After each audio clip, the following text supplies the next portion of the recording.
Alors, bonsoir tout le monde. Bienvenue dans le Web Journal de Radio-Québec, édition du 15 juin 2025. Évidemment, les choses se précipitent. J'avais plein de trucs à analyser avant la frappe israélienne, mais ça va prendre le bord pour l'instant. On va se concentrer sur le problème de la Troisième Guerre mondiale et de la politique internationale. Ce qui se passe en politique intérieure américaine, on va le faire cette semaine. Il va y avoir un deuxième web journal cette semaine, même si je suis encore dans les boîtes et tout. Là, on va faire un deuxième web journal cette semaine pour parler de ce qui s'est passé, ce que j'aurais dû faire comme web journal. Et donc, ce web journal-ci s'intitule Le jour de la marmotte parce que c'est essentiellement une réédition à plus grande échelle de ce qui s'est passé l'été dernier quand Israël avait frappé l'ambassade iranienne en Syrie et là, l'Iran avait répliqué, Israël avait répliqué, etc. J'avais tout analysé ça ici dans le syndrome de l'apocalypse. Je pense que c'est ce web journal-là, le syndrome de l'apocalypse. Et là, les gens paniquaient, disaient que c'était le début de la Troisième Guerre mondiale. Et puis, moi, je disais non, c'est du tape à l'œil. Et donc, on va. C'est difficile à croire. Je sais que c'est difficile à croire.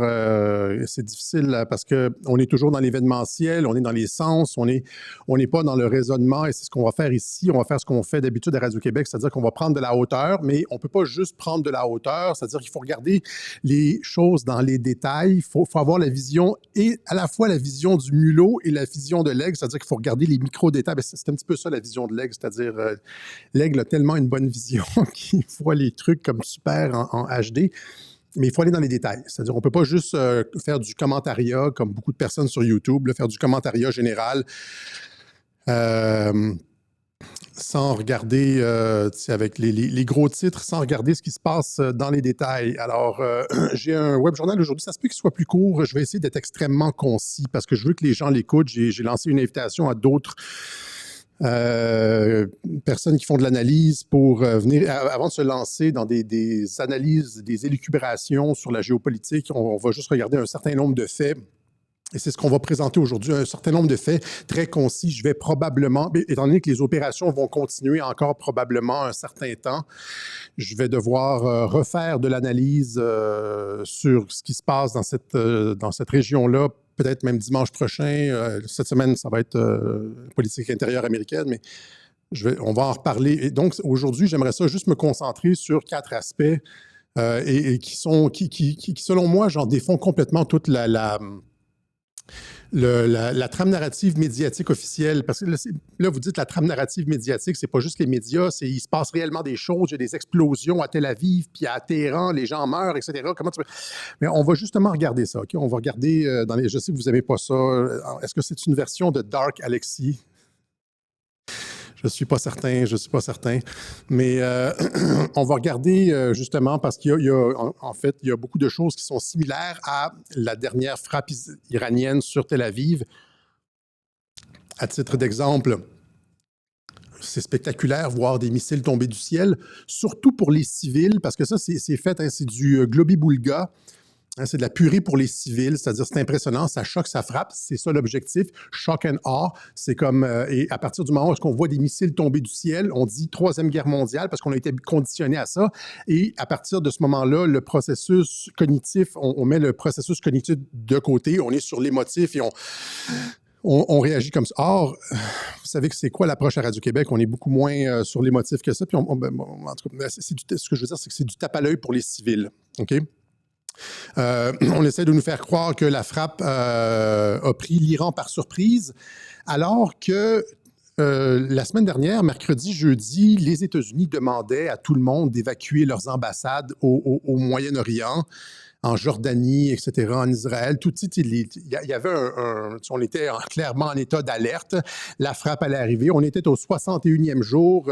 Trump avait donné 60 jours à l'Iran. L'échéancier terminait. On était rendu le 61e jour. Mais c'est ça, donc parce que tout ça fonctionne seulement si on peut croire que l'Iran a été pris par surprise, OK? Donc, on va immédiatement commencer avec cette histoire de changement de régime. Il n'y aura pas de changement de régime en Iran. Il pourra y avoir un changement de direction, et c'est probablement vers ça qu'on s'en va, un changement de direction, mais un changement de régime. Pour ceux qui connaissent un peu la doctrine militaire, parle aux gens qui connaissent la doctrine militaire, qui connaissent les réalités sur le terrain, stratégiques, etc.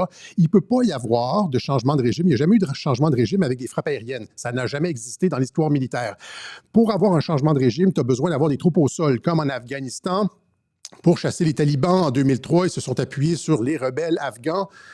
Sans les rebelles afghans, ils n'auraient jamais pu chasser les talibans. Ça prend des troupes au sol. Ça prend des troupes au sol pour avancer. Et en plus des frappes aériennes, les frappes aériennes ne peuvent pas effectuer un changement de régime. C'est la même chose avec Kadhafi. Ça prenait les rebelles de Benghazi. Sinon, il n'y avait pas de changement de régime. C'est la même chose en Irak. Si les Américains n'avaient pas débarqué des troupes, il n'y aurait pas eu de changement de régime de Saddam Hussein. Comme en 1991, ils sont arrivés là-bas avec George Bush père. C'était juste des frappes aériennes et Saddam est resté. Ça prenait des troupes au sol. Ils le savaient. Et ils ont compris ça par la suite. Même chose avec la Serbie. Quand les Américains ont bombardé la Serbie en 1999, les bombardements aériens, c'est très bien. Là, ça fait beaucoup de dommages, mais ça n'enlève pas... c'était quoi, Milosevic à l'époque là, du pouvoir. Ça prend des troupes sur le terrain. Ils avaient Lučeka. Hein, les troupes de Lučeka, du Kosovo, qui avançaient, etc. etc. Okay? Donc, même chose avec Assad. Assad, il faut voir ce web journal-là parce que c'est un peu, tout ça participe d'un grand ensemble de reconfiguration complète du Moyen-Orient. Je dis Moyen-Orient, c'est Proche-Orient en français aussi, c'est Proche et Moyen-Orient, disons Moyen-Orient pour faire simple. Et donc, j'ai bien expliqué dans ce web journal-là que Assad était parti de son plein gré sans avoir tiré une balle, sans s'être battu, etc. On avait bien expliqué ça. C'est un peu s'il y a un changement de direction en Iran, ça prenait des troupes au sol, encore une fois, là, je veux dire, avec le départ d'Assad. Il y a eu un changement de direction en Arabie Saoudite, et je l'ai expliqué dans Donald d'Arabie, c'est-à-dire quand Trump est allé en 2017, il allait rencontrer le roi Ben Salman.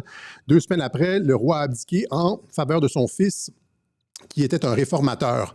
Et c'est ça que Trump voulait pour reconfigurer la carte du Moyen-Orient. Et on s'en va probablement vers ça ici, c'est-à-dire qu'avec ce qui se passe, c'est probablement, tout ça est probablement le catalyseur d'un changement en Iran, mais ça ne sera pas un changement de régime, ça va être un changement de direction, c'est-à-dire qu'à l'intérieur du gouvernement des Mollahs, il y a différentes factions, plus ou moins progressistes, etc. Et il va probablement y avoir de plus en plus de places qui va être faite aux progressistes à l'intérieur de l'Iran. C'est le pattern qu'on voit un peu partout. Quand tu regardes la Syrie, quand tu regardes l'Arabie Saoudite, tu regardes un peu partout, là, une reconfiguration dans je pourrais dire, pas l'identité, mais il y a des modifications culturelles ou essentiellement politico-culturelles qui sont à l'œuvre pour refaire la carte. Et tout ça avec la promesse d'accords commerciaux et de... Donnez-moi une seconde. Avec la promesse d'accords commerciaux et, par exemple, d'énergie libre, les trucs au thorium, etc., etc., développement économique. Trump l'a dit à l'Iran. Il l'a dit qu'il voulait la prospérité pour ce pays-là, okay, mais qu'il fallait qu'il y ait des changements. Et donc, ce qu'il veut, ce n'est pas un changement de régime. C'est ce que les Israéliens veulent, c'est un changement de régime. Mais ce dont Trump parle, c'est un accord. Et hier, je pense que c'est hier, il a publié sur Truth Social ici, justement, il a répété qu'il voulait un accord. Il avait donné 60 jours à l'Iran pour un accord et il a répété encore une fois qu'il voulait y arriver par la voie d'un accord. Et donc là, on n'est pas encore une fois, on n'est pas dans une logique de changement de régime. On est dans une logique de changement de direction en Iran. Il va y avoir des changements. Ça ne sera pas un changement de régime comme les changements de régime auxquels on est habitué. Donc, il dit dans son tweet, l'Iran et Israël devraient conclure un accord et le feront, dit Donald Trump. Comme j'ai convaincu l'Inde et le Pakistan de le faire, dans un cas en utilisant le commerce avec les États-Unis pour insuffler raison. Imaginez si l'Iran avait la capacité de faire du commerce développer son marché, avoir accès au marché américain, puis avoir des réacteurs nucléaires au thorium, là, pas de possibilité de nucléaire militarisé. Il y aurait comme des impacts économiques incroyables pour l'Iran. Et donc, il conclut ici de même, Nous aurons bientôt la paix entre Israël et l'Iran. De nombreux appels et réunions ont lieu actuellement. Je fais beaucoup et je ne suis jamais reconnu pour ce que ce soit, mais ce n'est pas grave. Les gens comprennent. Redonnons au Moyen-Orient sa grandeur. Make Middle East great again. Make Middle East great again. Donc, on s'en va vers une libéralisation. Quand on dit Make Middle East great again, pensez juste à l'Iran des années 70 avant l'arrivée du Shah, avant l'arrivée, je veux dire, de l'Ayatollah.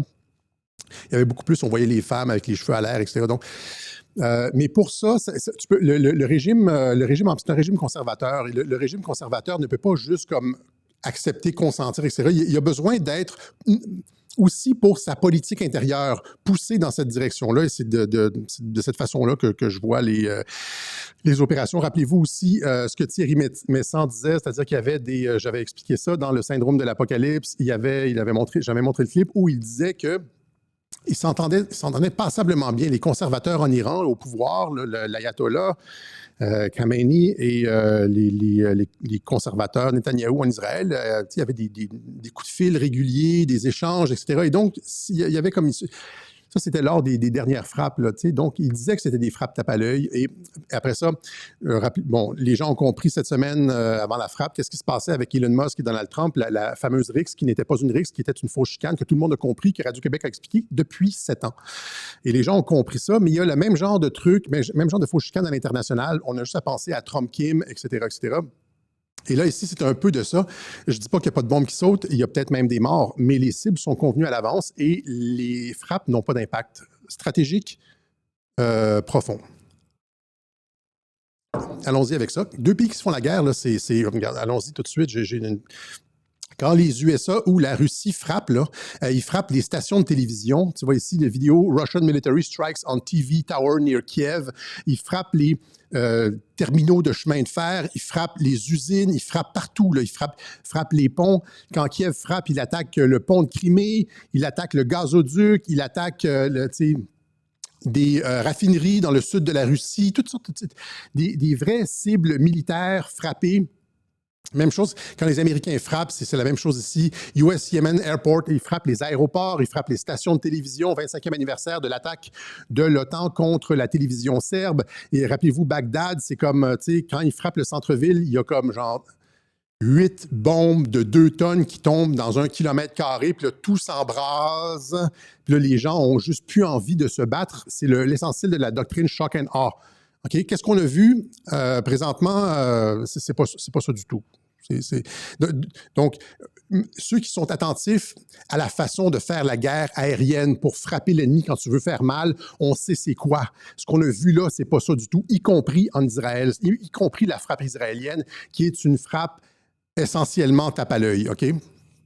Donc, allons-y. Je les ai mis ici. J'ai 4 points que je vais développer. J'essaie de faire ça rapidement pour que le plus de personnes écoutent ce webjournal, pour que personne dise que c'est trop long et que je me répète et que, donc pour être succinct. Et pour ceux qui trouvent que je parle trop vite, vous mettrez ça à 0,75 lors de l'écoute. La frappe israélienne cosmétique sur le nucléaire. On nous a dit, l'Iran est en train de développer la bombe, on n'avait pas le choix. Ils nous disent ça, les Israéliens, on n'avait pas le choix, ils étaient sur le point de. Et donc, on a décidé de frapper les sites nucléaires, etc. Allons-y voir exactement ce qu'ils ont fait. C'est vraiment du tape à l'œil. OK? Donc, ici, ça c'est bon. Israël attaque 3 key Iranian nuclear facilities. Ils ont attaqué les 3 centrales nucléaires ou les 3 sites nucléaires principaux de l'Iran. Et là, CNN nous montre, ils ont acheté des photos satellites récentes et ils nous montrent les frappes ici. Boum, boum, boum, boum. Ça, c'est à Nafaz, je pense. Et l'autre, ça, c'est Isfahan. Et puis ici, ça, c'est Nafaz. Donc, on nous montre des photos avant-après avec des édifices ayant été ciblés. Bon, OK, c'est très bien. Mais regardez, c'est 2 édifices sur une cinquantaine. C'est toujours comme 2, 3, 4 édifices sur une cinquantaine et c'est des édifices extérieurs. Et ça, on nous présente ça comme, voici ce que les Israéliens ont fait. Okay? Ils ont attaqué les centrales nucléaires. Soyons clairs, il n'y a plus rien de nucléaire à la surface en Iran. Ça, ce sont des frappes cosmétique, tape à l'œil. OK? Donc, ici, courrier international, bombardement à 800 mètres sous terre, Israël peut-il atteindre les sites nucléaires en Iran? Non, il ne peut pas. Ils ne peuvent pas. Israël ne peut pas frapper le nucléaire iranien. Les Américains ne peuvent pas frapper le nucléaire iranien. Ça fait des décennies que les Iraniens savent que la façon de détruire le nucléaire, c'est avec des bombardements. Ils ont tout enterré à presque 1 kilomètre sous la terre. Ils ont enterré leurs trucs sous des montagnes. C'est-à-dire, genre quelque chose comme 200 mètres, ils ont creusé 200 mètres sous une montagne de 800 mètres, ça fait 1 kilomètre, et donc le nucléaire est complètement hors portée. Et donc, après ça, pensez pourquoi les Israéliens disent qu'ils ont fait quelque chose alors qu'ils n'ont rien fait, ils n'ont même pas égratigné la surface du nucléaire iranien. C'est une frappe tape à l'œil. Après la série de frappes aériennes menées ces dernières heures contre les sites militaires nucléaires iraniens, l'armée israélienne a assuré avoir touché les installations souterraines de Natanz, le plus grand site d'enrichissement d'uranium au pays, qui n'a qu'une partie de ces installations sous terre. Mais regardons ici. Donc, à 800 mètres, Israël peut-il atteindre? Non, il ne peut pas. Ça, c'est de la rhétorique de Tzahal. Il n'y a aucune bombe qui peut dépasser 40, 50, 60 mètres de profondeur. Okay? Même si c'était 100 mètres, regardez ici. Donc, Institut pour la science et la sécurité internationale, Iran's Natanz Tunnel Complex, deeper, larger than expected. Et là, il nous donne, dans le reste de l'article, il nous donne c'est plus profond et plus grand que ce qu'on pouvait imaginer. Et il nous donne les mesures, c'est-à-dire si on arrive à comme 3, 4, 500, 600 mètres. Regardez ici. Donc, ça, c'est The Economist. Je ne me rappelle plus la date, c'était probablement en 2020 ou 2022. L'Iran met son programme nucléaire hors de portée des bombes américaines. Il n'y a aucune bombe. La seule chose qui pourrait frapper le nucléaire iranien à 500, 700 mètres sous une montagne, là, ou 800 mètres, etc., c'est une bombe nucléaire, puis une grosse bombe nucléaire. C'est juste ça qui pourrait passer à travers tout ça, créer un cratère. Même une bombe nucléaire tactique ferait probablement du dommage en tremblement de terre, mais vous comprenez ce que je veux dire.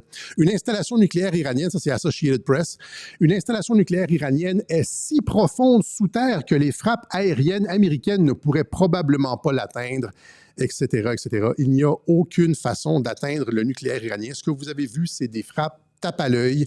Et là, pensez après ça, quand je dis c'est pour les civils, là, on nous montre des photos de surface. CNN vous montre des photos de surface qui sont la preuve que le nucléaire iranien a été ciblé. Ouais, on a réussi quelque chose. Et là, pensez après ça.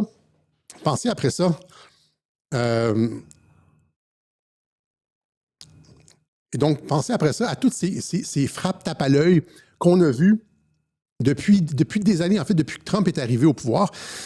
Rappelez-vous notamment, par exemple, les frappes en Syrie, les frappes américaines en Syrie, lorsqu'il y avait eu supposément des attaques au gaz, etc. Trump avait dit, ils avaient comme attaqué la Syrie. Finalement, qu'est-ce qu'ils avaient attaqué? Des hangars vides. J'avais montré les photos, etc. C'était des hangars vides. Vous l'avez ici dans The Independent. Frappe aérienne en Syrie. Les États-Unis ont averti la Russie avant les bombardements de missiles de la base aérienne. Ils appellent, disent « on va bombarder dans 2 heures, on va bombarder dans 1 heure ». Puis là, qu'est-ce que la Syrie fait? Les Russes avertissent la Syrie. La Syrie sort tous ses avions, les envoie ailleurs, les avions d'école. Il n'y a pas de frappe surprise.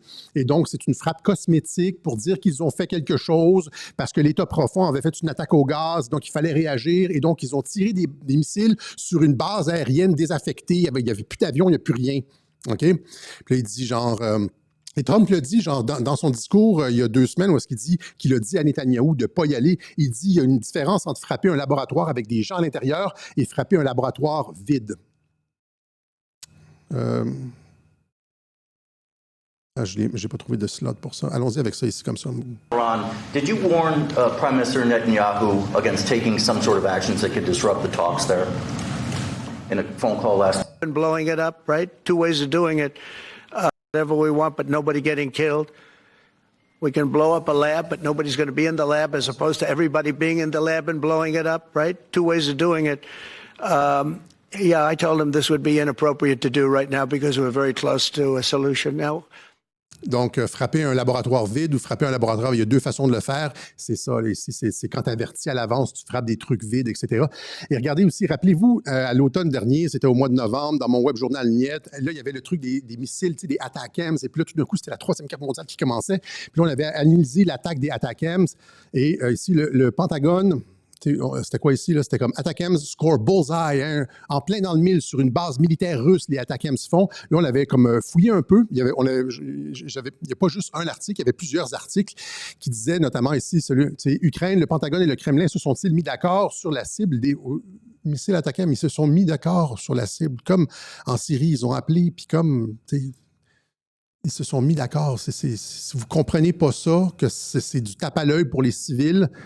OK, quand on regarde bien la frappe ukrainienne sur un entrepôt quasi vide d'armes datant de la période soviétique, c'est probablement la même chose qui s'est passée quand l'Ukraine a supposément frappé une base aérienne récemment, il y a 2 semaines. Là, j'aurais pu l'analyser. En tout cas, ça peut-être mercredi. C'est le même pattern. Les Russes sont avertis à l'avance. C'est des vieux avions qui sont là, etc. etc.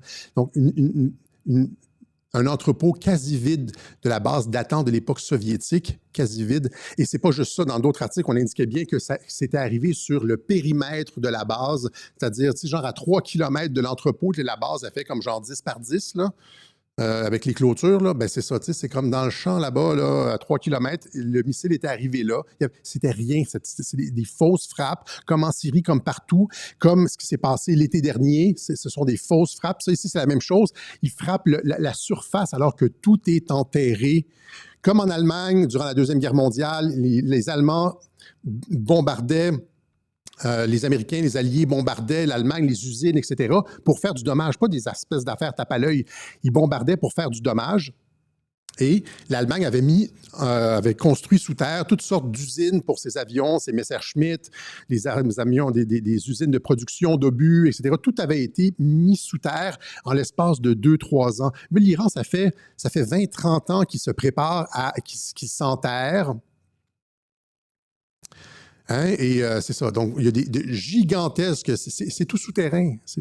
Et donc, à quoi rime cette espèce de charade de frappe sur les sites nucléaires iraniens en surface? OK? Que fait un pays? Et là on nous dit, non, ils ont été pris par surprise, Alexis. Tu comprends pas. Là, on était sur le bord. Hein? Les États-Unis avaient évacué leurs ambassades, etc. la semaine dernière. Tout le monde savait que la frappe s'en venait, sauf l'Iran. Tu sais, les Perses, là, c'est comme, ce sont des demeurés, là, vous comprenez?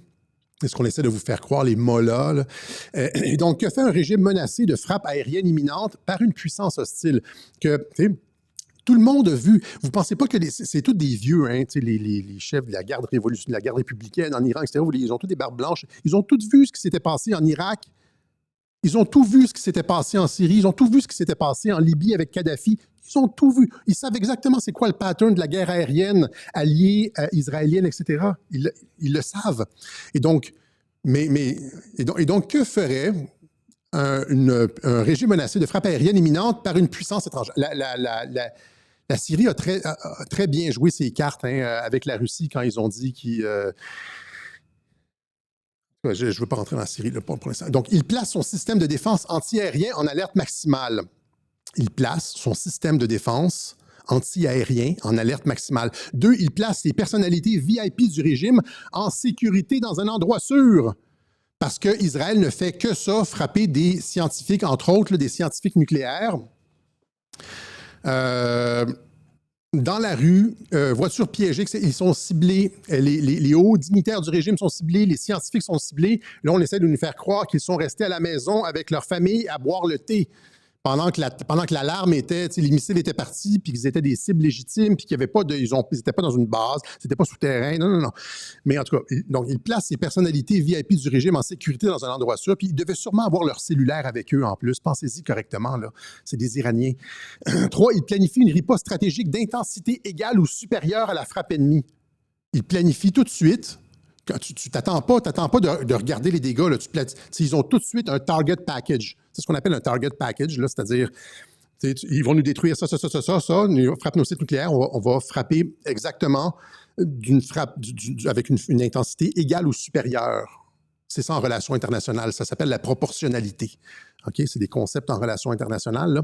Alors donc, on constate que les frappes étaient cosmétiques. Là, le point 1, c'est que fait un régime menacé de frappe aérienne imminente. Il place son système de défense antiaérien en alerte maximale. En alerte maximale. On va se calmer un peu, là. J'essaie d'être rapide et déjà une demi-heure, c'est busté. Je ne serais pas... Donc, quel est le système aérien dont dispose l'Iran? Il dispose du meilleur système antiaérien disponible sur le marché. Le joyau de la technologie russe, le système antimissile S-400. La Russie fournit des batteries de missiles S-400 à l'Iran. Israël devrait-il s'inquiéter? L'Iran reçoit ses premières livraisons de S-400, ça c'était l'été dernier, en 2024, de la Russie. Donc, il dispose du système antiaérien S-400. On va aller voir les capacités du système S-400 parce que présentement, Israël est comme dans le ciel, tu sais, il frappe, puis on dirait qu'il n'y a aucun anti-aérien.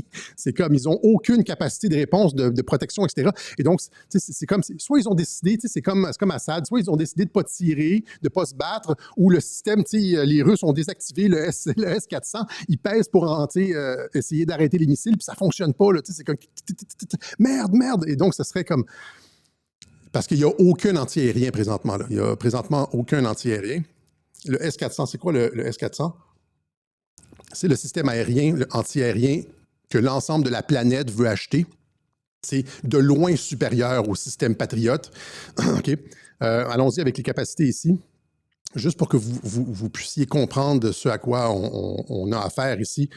Donc, il est conçu pour engager des missiles antimissiles, des radars de surveillance, des avions de reconnaissance, des avions stratégiques et tactiques, des missiles balistiques tactiques et de théâtre, ICBM, là, des missiles balistiques de moyenne portée et d'autres moyens d'attaque aérienne actuels et futurs à une portée maximale de 400 km et à une altitude de 30 km. Il peut également détruire des missiles de croisière Tomahawk et autres types de missiles, y compris ceux à guidage de précision, ainsi que des avions AWACS à une portée maximale de 400 km.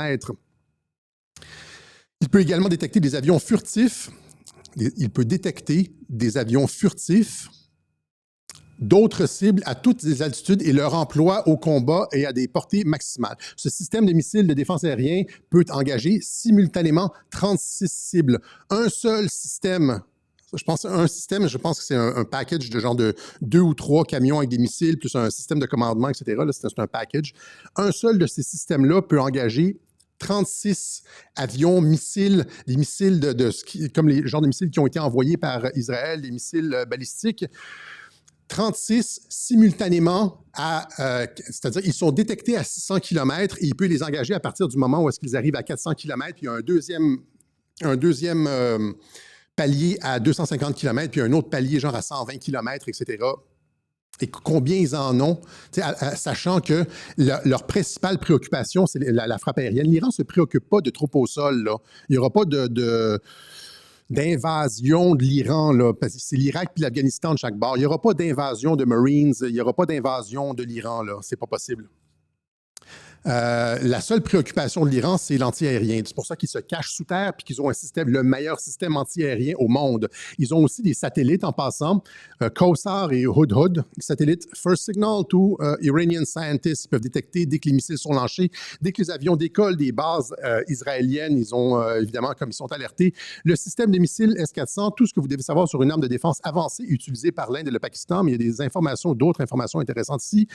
Donc, ces missiles peuvent engager des cibles volant à des vitesses allant jusqu'à Mach 14, 17 000 km/h et à des altitudes allant de 10 mètres à 30 km, y compris des missiles balistiques aux confins de l'espace. Hein, c'est intercontinentaux. Très mobile, le système S-400 peut être déployé rapidement. Ils étaient sous alerte en plus. Le système est également conçu pour fonctionner dans des environnements de guerre électronique dense avec des radars équipés de mesures de protection électronique pour résister au brouillage et contrer la technologie furtive. Pour contrer la technologie furtive. Il n'a pas été utilisé. Okay? Il n'a pas été utilisé. Posez-vous la question. Normalement, ça règle le sort de l'aviation israélienne, ça, là, ces systèmes-là. C'est pour ça qu'ils les ont acquis. Ils les ont acquis, pas pour se protéger de l'Afghanistan, là. Ils les ont acquis pour se défendre contre Israël et ils ne les utilisent pas. Les S-400 utilisent 4 types de missiles pour créer une défense couche. Bon, c'est ça, là, je vous ai donné la portée, etc. Et là, vous regardez, c'est ça. Ça ressemble un petit peu à ça, là. En tout cas. Donc, c'est le système... c'est le système antiaérien le plus sophistiqué au monde.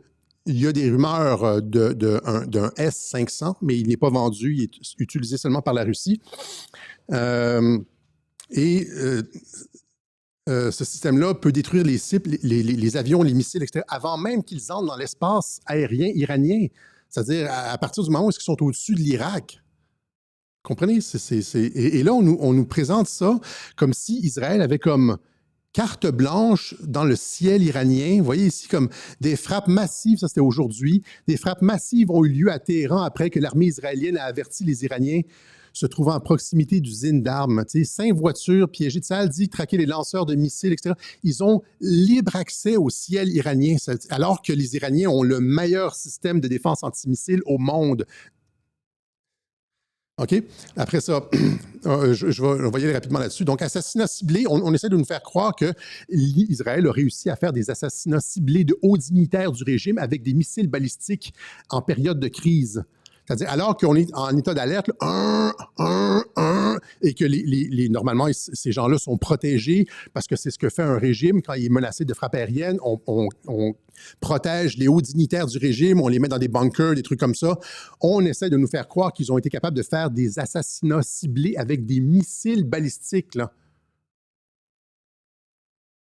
Tirés d'Israël, là, tu sais. D'Israël, là, tu es capable de tuer, là, Ashwaz Nashwari dans son édifice, dans son complexe résidentiel de Téhéran. Là. Il n'a pas été caché dans un bunker, mais tu es capable quand même de le détruire. Et tu es capable de détruire tous les hauts gradés, le chef de la garde républicaine, qui n'était pas, lui non plus, la totalité des hauts gradés du régime n'étaient pas. Ils étaient chez eux à boire le thé en Iran. Personne n'était dans un bunker. Tout le monde avait probablement son cellulaire ou même sa pagette pour se faire localiser. Et même, là, c'est aujourd'hui, même le chef du renseignement iranien, le chef du renseignement militaire iranien et son secrétaire ont été... Il n'y a aucun système de défense, aucune protection. Vous voyez combien c'est complètement ridicule. Ça n'a absolument... Je veux dire, il y a ça, puis il y a le Père Noël. Le personnel est remplaçable. Mais maintenant... Pourquoi? On a vu, le point 1, c'était que les frappes étaient cosmétiques. Ils n'ont rien touché de tout ce qui était sous terre, qui est l'essentiel du nucléaire iranien. 2, à quoi sert de détruire des scientifiques et des militaires? Parce que ça ne change rien aux capacités de l'Iran. Le personnel est remplaçable. Il y en a 10 qui veulent les remplacer en arrière, ceux-là. Là. Il y en a 10 derrière, tout aussi compétents. Ils ont des centaines de milliers de personnes dans l'armée. Je veux dire, le personnel est remplaçable, les capacités demeurent. Donc, tant au niveau de la frappe sur le personnel, tant au niveau de la frappe sur les infrastructures, il n'y a rien, il n'y a pas de... Et là, pensez-y, risquer de déclencher la Troisième Guerre mondiale pour aucun gain tangible. Parce qu'il n'égratigne pas le nucléaire iranien. Donc, il provoque l'Iran, là. Tu sais, c'est comme tu rentres dans la tanière du loup, dans la tanière de l'ours, là, puis il n'y a aucun bénéfice. Tu vas attirer la réponse sur toi et tu n'auras absolument rien réussi, rien acquis. Pour rien. C'est comme les films, là, les clips de YouTubers qui font des conneries et qui se cassent la gueule. Ça peut... Donc, tu vas attirer sur ta population, sur tes villes, le feu du ciel iranien, parce que l'Iran, c'est comme le Hezbollah, là, à la puissance 10 en termes de puissance de missiles. Ils ont des centaines de milliers de missiles balistiques et des missiles ultrasoniques, hypersoniques qui peuvent rayer des villes de la carte. Et donc, tu vas les provoquer comme ça pour finalement ne rien entamer. Ils n'ont pas fait une égratignure sur le nucléaire iranien. Ces gars-là ont déjà été remplacés. Ils meurent, s'ils sont vraiment morts, évidemment. C'est ce que moi, je ne pense pas qu'ils sont morts. Mais s'ils étaient vraiment morts, ils auraient été remplacés immédiatement, c'est-à-dire, là, la frappe, tu attends la frappe, tu t'appelles un tel, tu dis, tu es maintenant le nouveau clac-clac et c'est réglé. La Russie n'est même pas capable d'opérer des assassinats ciblés comme ça, des hauts dignitaires de Kiev. La Russie n'est pas capable de le faire avec des missiles balistiques. Pensez-y, là. Parce que quand tu sais que tu vas te faire frapper par des missiles comme ça, tu bouges, tu ne restes pas à la même place, puis tu ne gardes pas ton cellulaire ou ta pagette sur toi, ou tu es dans un bunker, etc. C'est la réalité de la guerre aérienne. Il y a des, quand tu as une guerre de terrain, ben, tu creuses des tranchées, tu remplis des sacs de sable, puis il y a une stratégie pour la guerre de terrain, puis il y a une stratégie pour la guerre aérienne. Pour la guerre aérienne, qui est la seule guerre qu'Israël peut livrer contre l'Iran, mais c'est des frappes comme ça contre les personnes. Puis là, vous me dites genre qu'ils ont frappé, regarde ça ici, là. Et on essaie de nous faire croire qu'ils étaient chez eux. Israeli airstrike claims 60 lives in apartment block. Ils ont frappé les blocs appartements pour tuer les scientifiques et les dignitaires. Ben, ils étaient en période de crise alors que tout le monde a évacué les ambassades et que tout le monde est en état d'alerte. Les États-Unis sont peut-être passés même en DEFCON 3, comme dans le film Crimson Tide, là, parce qu'il y a une possibilité de riposte nucléaire et tout, puis on frappe le nucléaire. Puis ils sont probablement passés à... Je pense pas, en fait, qu'ils sont passés à DEFCON 3 parce que je pense, en fait, qu'ils savent que tout ça, c'est du tape à l'œil, qu'il n'y a pas eu... que les frappes israéliennes étaient convenues avec les Iraniens et que les frappes sur Israël étaient convenues avec les Israéliens parce qu'il n'y a rien de dommageable qui a été frappé. Okay? Il n'y a rien de dommageable qui a été frappé, ni en Iran, sauf si vous croyez cette histoire que les scientifiques étaient chez eux à boire le thé en attendant la frappe. Pas dans un bunker, pas protégés, que les Iraniens n'étaient pas prêts à une guerre aérienne alors que ça fait 30 ans qu'ils se préparent contre Israël et que c'est la seule guerre qu'Israël peut livrer. Puis ils ont été pris par surprise. Ils ne s'attendaient pas, ils pensaient qu'elle est... Ouais. Et donc, ça, c'est pour les VIP. Et après ça, finalement, la riposte. L'Iran qui, on l'a vu, je ne vais pas vous montrer les vidéos, on a tout analysé ces vidéos-là dans le web journal de l'été dernier, où est-ce que c'était, il y avait comme plein d'espèces de petits spots dans le ciel qui avançaient. Et que aucune guerre aérienne avec des missiles se joue comme ça, avec des petits trucs dans le ciel facilement identifiables, bien illuminés pour que la DCA les arrête et tout et tout. C'est un beau show pour les civils, mais ça n'a aucune réalité militaire. C'est pas comme ça que ça se passe. C'est pas comme ça que ça s'est passé en Serbie, quand les Américains ont frappé. C'est pas comme ça que ça s'est passé en Irak. C'est pas comme ça que ça se passe en Ukraine. Quand il y a des guerres aériennes massives, on les voit pas, les missiles. OK? Il y a eu, par exemple, cependant, j'ai vu comme 1 ou 2 missiles balistiques frapper le sol.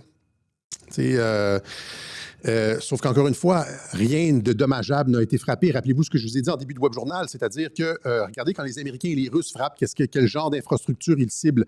La seule chose qu'on a vue, là, c'est des édifices résidentiels. On ne sait même pas s'il y avait des gens dedans. C'est un quartier en développement. On ne sait pas, là, tu sais. Des autos retournées, etc. Des quartiers résidentiels, aucune infrastructure majeure, alors que supposément, les Iraniens se sont fait, je veux dire, décapiter la garde républicaine et frapper leur centre nucléaire, là. C'est majeur. Et donc, mais l'Iran n'a appliqué avec rien, alors que tout le monde sait qu'ils ont des missiles hypersoniques hyper précis, là, avec ces guidages satellites, avec des positionnants GPS. Ils savent où est le quartier général du Mossad à Tel Aviv. Ils savent, ils auraient pu frapper la Knesset, le Parlement israélien, ils auraient pu frapper des usines de purification d'eau.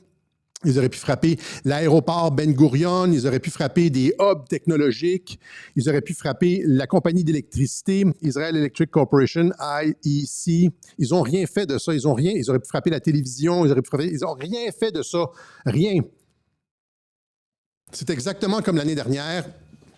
Quelques voitures, quelques édifices résidentiels écroulés, on sait même, comme je vous le dis, on ne sait même pas si ce n'est pas du développement récent. Inhabité avec 100 personnes dedans, ou des voitures retournées, etc. Il y a ça ici intéressant, il y a le Akiria. Le Akiria, l'édifice Akiria, c'est l'édifice, c'est comme le Pentagone israélien au cœur de Tel Aviv. Oui, les Israéliens placent aussi leurs infrastructures militaires parmi les civils. Et le Akiria, on nous dit que le Akiria a été touché. OK. Ça, c'est l'édifice. Et là, c'est passé donc à Laura Ingraham sur Fox News. Il y avait un reporter, on nous dit, vous voyez, le quartier général de l'armée israélienne a été frappé. Et là, ça nous rappelle, genre CNN durant la guerre du Golfe, ils portaient des casques, puis supposé il y avait du gaz, et puis finalement, il n'y avait rien. Et ça me rappelle aussi, pensez à ça ici, quand la BBC annonçait que l'édifice numéro 7 s'était écroulé. Et finalement, il était derrière la fille. Il était là, dans le live, il était là et on annonçait qu'il venait de s'écrouler. Il était encore visible debout. Et c'est la même chose qui s'est passée en direct avec Laura Ingraham. On nous a annoncé que le quartier général de l'armée israélienne avait été touché. Et finalement, dans le reportage, on voit qu'il n'y a pas une hostie de vitre de cassée. Il n'a pas été touché. Alors que si les Iraniens avaient voulu frapper le Pentagone israélien, on se serait attendu à quelque chose comme ça et il n'y a pas grand-chose qui aurait pu les arrêter. On sait à quoi ressemble une frappe. On sait à quoi ressemble une frappe sur un édifice. Un édifice, après avoir été frappé, n'est pas comme ça, là. Il n'est pas encore totalement intact avec pas une hostie de vitre de cassée. C'est pas ça. C'est OK. Et donc, encore une fois, on vous gave, on vous gave. Je vous montre le clip avec Laura Ingraham, traduit par Hello Traduction. Merci beaucoup, Hello. Et là, ça a l'air d'un montage parce qu'il y a quelqu'un qui dit non, ne filmez pas. Et puis là, on le voit rapidement, puis il tourne comme ça. Mais moi, j'ai fait la capture d'écran, puis on voit très bien qu'il n'y a absolument aucun dommage. Respondent Trey Yinks has been up all night, is standing by with all the details. Trey, what can you tell us? Yeah, Laura, following that Israeli attack against Iranian nuclear facilities and top IRGC leadership overnight and into today, the Iranians have responded with 3 waves of ballistic missiles. This is Israel's version of the Pentagon, the Kiryat. And voilà, la version du Pentagone, le Kiryat, et il est intact, il n'y a pas une hostie de vitre de cassée. Et là, quelqu'un dit bougez, parce que de sorte qu'on ne puisse pas vraiment examiner. The building on this compound was just hit. Please go back, please. Go back, please. You can understand here, it's very tense at this specific location because the Iranians are now... Ouais. C'est un peu... OK, donc le building était... Tu sais, imagine, ils ont sûrement... Tu sais, si j'étais dans les services de renseignement israéliens, j'irais sûrement casser 2-3 vitres là, quelque part dans l'édifice, mais... Pour dire, oui, il y a un éclat, on pourra toujours justifier qu'un éclat est tombé sur l'édifice, comme l'édifice numéro 7, là, il y a un éclat, ils ont reçu des débris, puis finalement, l'édifice s'est effondré. Tu trouves toujours une façon de... Mais une vraie frappe iranienne aurait produit quelque chose comme ça. Et on ne verrait pas l'édifice debout dans le reportage. C'est complètement ridicule. Donc, ils n'ont rien frappé. Ils n'ont rien frappé de ce que les Américains auraient frappé s'ils avaient attaqué un pays, de toutes les infrastructures militaires. J'ai comme une liste de cibles, comme j'en sens enfin, là, et il n'y a rien de ça qui a été touché. Il n'y a rien de ça qui...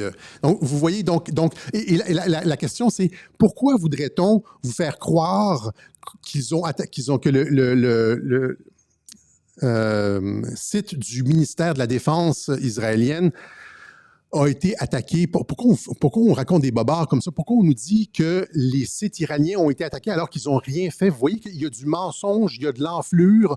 On vous présente aussi... c'est pas une vraie guerre. Je veux dire, il y a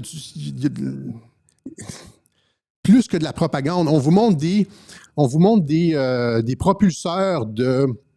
On vous montre des propulseurs de missiles iraniens à Tel Aviv. On avait regardé ça la dernière fois dans le dernier web journal. Rappelez-vous le propulseur qui tombait littéralement sur une personne et qui la tuait. Là, vous vous rappelez de celle-là? Là, on vous montre des propulseurs. Il y en a quelques-uns comme ça, là.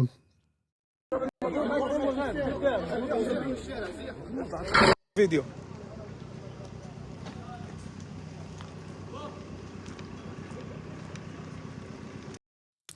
Donc, vous voyez, c'est bel et bien un propulseur qu'on essaie de nous faire avaler, là.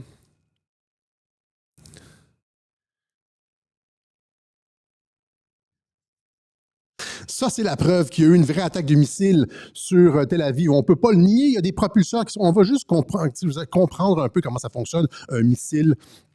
Vous avez ici, donc je vous ai fait un petit graphique, là, OK? Vous avez ici, en orange, l'endroit où ça décolle de l'Iran. OK? Le propulseur, c'est comme la navette Challenger, c'est comme les boosters de la navette Challenger. C'est-à-dire, quand ça monte, éventuellement, c'est dans la phase d'ascension que les propulseurs tombent, etc., etc. Puis quand on arrive en hauteur, là, la navette part tout seul. Bien, c'est la même chose. Les propulseurs retombent en Iran. Il n'y a aucun propulseur qui se rend à destination, jamais nulle part. Donc, vous voyez ici, Iran... donc, lancement du missile, très rapidement, après comme genre 1 minute à peine, il y a une première séparation. Et là le propulseur tombe. Après 1 minute, la partie avec c'est la partie, le propulseur, c'est ce qu'on vous voyez ici, là. La grosse partie, le propulseur tombe et il y a la tête qui part tout seul. Donc, après ça, des fois, il y a comme une deuxième section qui décolle. Puis ça, et là, comme, vous voyez, mais tout ça, ça tombe au début du lancement. Ça tombe en Irak, ça tombe en Iran, ça tombe en Irak, ça tombe pas en Israël. À la fin, la seule chose qui tombe en Israël, c'est l'ogive.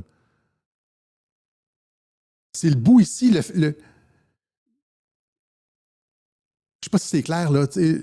Juste le fait qu'on nous montre des propulseurs comme ça à Tel Aviv, c'est complètement ridicule. C'est encore une fois, c'est du tape à l'œil pour les civils.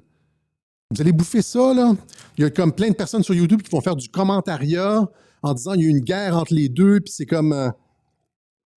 c'est dangereux, Israël a frappé le nucléaire iranien alors qu'ils n'ont rien fait, puis que l'Iran, dans sa riposte, a rien fait, puis que c'est exactement comme l'été dernier, c'est du piou-piou-piou. Il y a peut-être des personnes qui sont mortes. Il y a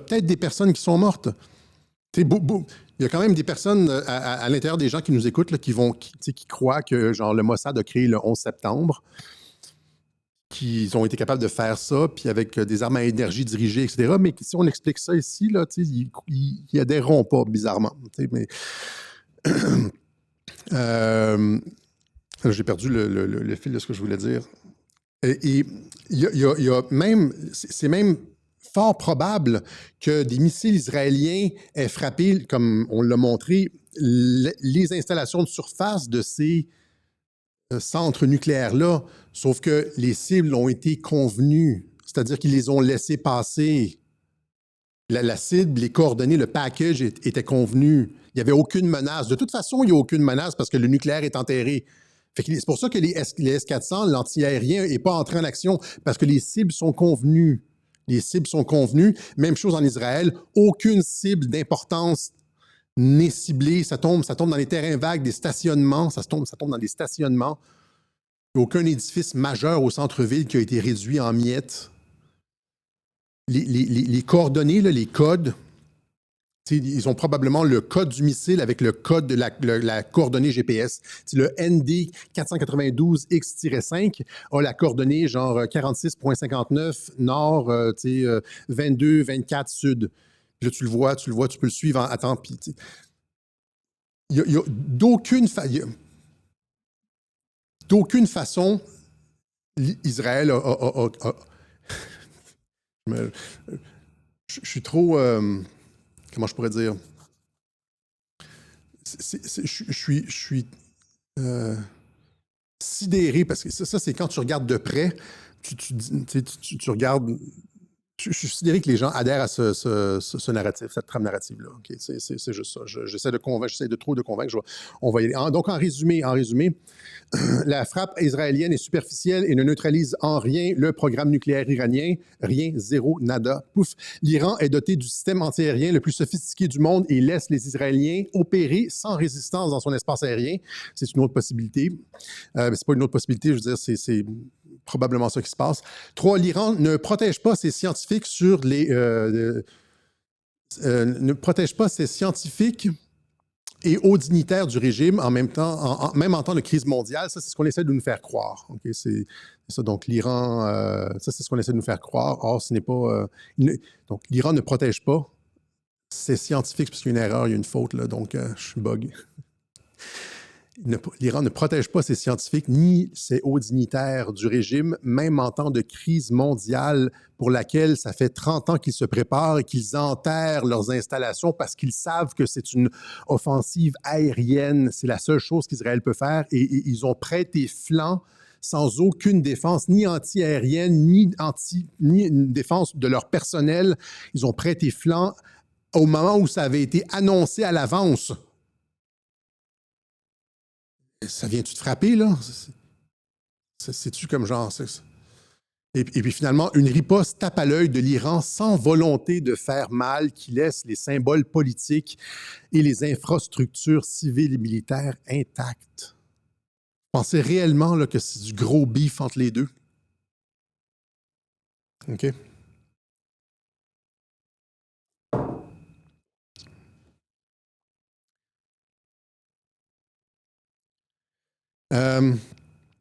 Je pense qu'on va laisser ça comme ça ici. Est-ce que j'avais autre chose? Juste des fois dans l'ouverture, j'ai des trucs.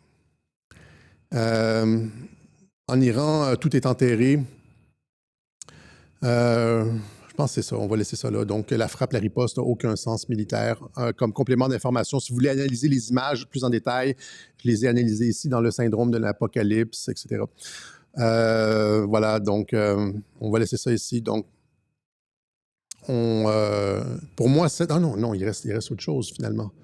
Le pourquoi du truc. Les gens me demandent le pourquoi. On va y réfléchir longtemps, le pourquoi. Mais je pense que d'une certaine façon, il y a...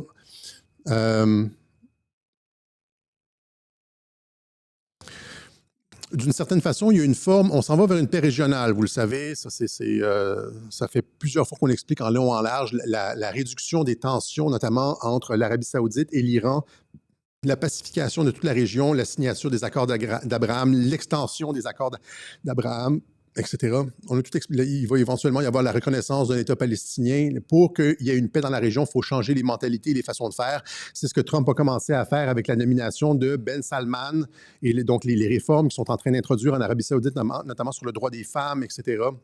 Donc, pour qu'il y ait une paix dans la région, il ne faut pas juste qu'il y ait comme de la signature de traités, nous ne nous attaquerons pas. Il faut changer les mentalités et c'est ça qu'ils sont en train de faire. Donc, ce changement des mentalités va se produire avec l'Iran. Il va y avoir un changement, il va certainement y avoir un changement de direction sans changement de régime, je pense. En tout cas, ce ne sera pas un changement de régime dans le genre on bombarde et puis là, on renverse le gouvernement parce que il n'y a aucun changement de régime qui se fait comme ça, jamais nulle part, tout le monde le sait. Les spécialistes en stratégie militaire savent que pour un changement de régime, ça prend les troupes au sol, ce qu'ils n'ont pas en Iran. La seule chose qu'ils peuvent faire, c'est une guerre aérienne et l'Iran est préparé à ça. Mais l'Iran a probablement consenti à des changements, comme l'Arabie saoudite, et le fait que le régime soit décapité va permettre de mettre en place, peut-être remplacer, comme Ben Salman, là, remplacer des vieilles têtes blanches conservatrices par du nouveau sang un peu plus progressiste. C'est ce que je pense. Okay? Il va y avoir un accord régional, comme le dit Trump dans son tweet d'aujourd'hui.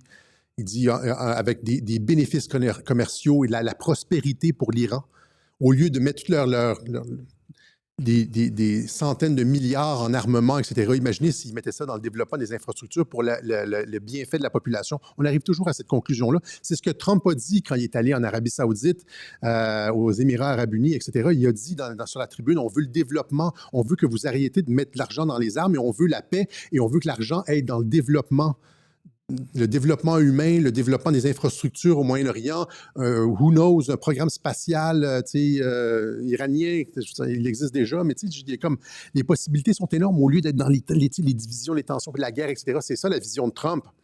Donc, un accord régional, ce que fait ces frappes-là, etc., ça permet un remplacement du personnel et aussi ça met de la pression interne. Il y a probablement des vieux faucons en Iran qui veulent rien savoir, là, des durs à cuire puis qui sont prêts à mourir.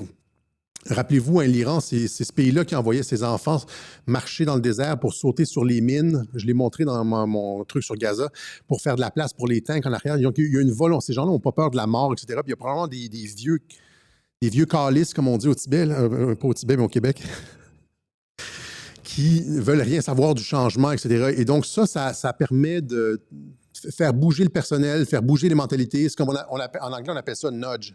Tu pousses, il y a de la pression extérieure pour du changement, etc. Et c'est pas juste genre, j'ai décidé que ça devient comme une nécessité par la force des choses. Et ça aide les forces, je dirais pas progressistes, là, parce que c'est quand même des conservateurs, là, mais c'est ceux qui poussent pour du changement en Iran, ça leur donne de l'oxygène. Mais il n'y aura pas de changement de régime, je pense. C'est parce que ça prend les troupes au sol. C'est un peu le même pattern qu'on avait vu avec Soleimani. C'est exactement ce que j'avais expliqué, c'est-à-dire, je ne vais pas rentrer là-dedans encore une fois, mais on retire un vieux faucon conservateur et qui Et après ça, immédiatement après, on propose un accord de paix. 3 semaines après le retrait de Soleimani, on propose un accord de paix dans la région, etc. C'est probablement la même chose. Vous voyez un peu ma perspective, là. Je ne vais pas répéter les mêmes mots. Je pense que vous avez compris ce que je veux dire. Okay? Donc, des changements pour l'Iran, sans changement de régime, comme en Arabie Saoudite, etc. Okay? Est-ce que ça a un sens? Est-ce que ça répond à vos questions? Il n'y a pas eu de vraie attaque sur le nucléaire iranien. Il n'y a pas eu de vraie attaque, il n'y a pas eu de vraie réplique sur les infrastructures israéliennes. OK? Il y a peut-être eu des morts, peut-être. Les coordonnées étaient connues d'avance. Tu ne peux pas tout calculer dans ce genre d'opération-là, ce qu'on appelle les dommages collatéraux, mais c'est une prise de bec. C'est une prise de bec sans vraie conséquence, qui va mener à quelque chose de mieux. C'est comme ça que je vois ça. Voilà. Voilà. Donc, on remercie ceux qui ont fait une contribution à Radio-Québec, ceux qui nous permettent de survivre, continuer à faire ces analyses qu'on ne trouve nulle part ailleurs. Encore une fois, ce sont des analyses qu'on ne trouve nulle part ailleurs. Ce sont des analyses qu'on ne trouve nulle part ailleurs. Ceux qui font des contributions au Web Journal de Radio-Québec nous permettent de donner ça gratuitement à tout le monde. Imaginez le cadeau que vous faites à l'humanité. Et je ne vais pas me lancer trop de fleurs, mais je veux dire, à tous les auditeurs. Il y a comme 99, c'est pas 98, 99% de nos auditeurs qui ne contribuent pas, qui regardent paresseusement, puis, mais qui sont... parce qu'Internet, c'est gratuit, etc., mais ça ne serait pas possible sans le 1%. Ça ne serait pas possible sans le 1% qui nous appuie. Et je serais toujours redevable à ceux qui nous ont propulsés au cours de ces années-là. Des années difficiles, potentiellement la Troisième Guerre mondiale, mais qui va déboucher vers quelque chose de beau, à mon sens. OK? Voilà. Donc, vous savez comment elle nous a aidés, surtout qu'on a sauté une semaine, là, puis on le sent. Donc, Alex Cossette-Trudel, casier postal 3207, Saint-André, Montréal, Québec, H2L, 4Y5. Vous avez les coordonnées générales, là, donc par transfert, par PayPal, par Interac, par carte, etc., etc. OK. Est-ce que c'est correct qu'on va se rencontrer cette semaine pour un web journal sur la politique intérieure américaine? Ça va être moins enlevant et puis moins enivrant. J'espère que ça vous a plu. On va garder ça en dessous d'1 heure. Allez! Bonne fête des pères. À la prochaine. À cette semaine.